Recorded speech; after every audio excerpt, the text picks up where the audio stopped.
下午16:28的。来，请拿好。下一个。1号厅进门左转第一间。你好，不好意思，麻烦让一下，谢谢。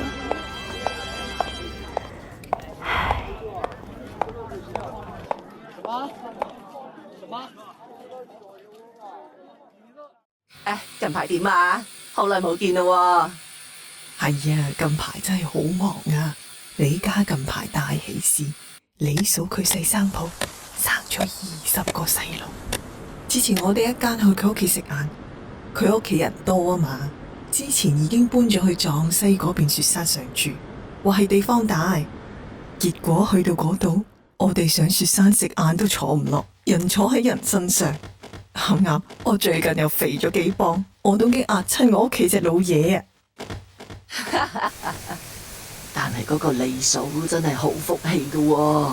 上次佢仲同我講話佢屋企個老細啊唔肯生細路噶，我仲聽到佢打電話話佢個仔唔生細路啊，對唔住佢哋李家祖宗啊，將嚟落到去下面啊都冇面面對祖宗啊。前幾年唔係出咗個法例話唔生細路仔嘅要坐幾年監嘅，咁就一次過生咗20個，都唔使驚以後冇人養老啦。真係啊，冇人養老咁點算啊？你睇下我隔籬嗰個黃師奶啊，兩公婆啊成世都冇要細路仔，住咁大間屋都唔覺得空溜溜嘅咩？之前佢伯爺公仲過咗身添啊，遲啲得翻佢一個人住喺嗰間屋度啊，以後話死咗喺屋入邊都冇人知啊，陰公。咪就係呢個你咯，我都話啦，最近呢班唔生細路嘅細路真係唔知點諗嘅，呢啲就係自私，自己享福根本都唔諗國家同社會嘅，真係白養咗咁多二五仔啊！係咯，真係要啲人唔生細路仔咯喎，咁將嚟國家邊度嚟嘅勞動力啊？最近呢陣咁嘅妖風都唔知喺邊度吹出嚟嘅。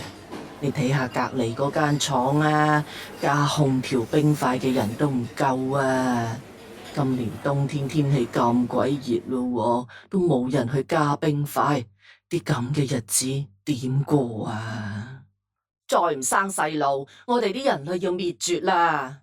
就好似今日出街買餸咁啫嘛，全程落嚟都係我自己行嘅，對拖鞋喺個地下度踢下踢下咁。之前啊，邊有啲咁嘅事噶？都係俾人夾起咗對腳唔掂地噶嘛。你聽呢啲新聞仲講緊噶，冇人去保家衛國，呢個國家仲有咩盼頭啊？真係自私啊！唉，呢啲都係咩世道嚟噶？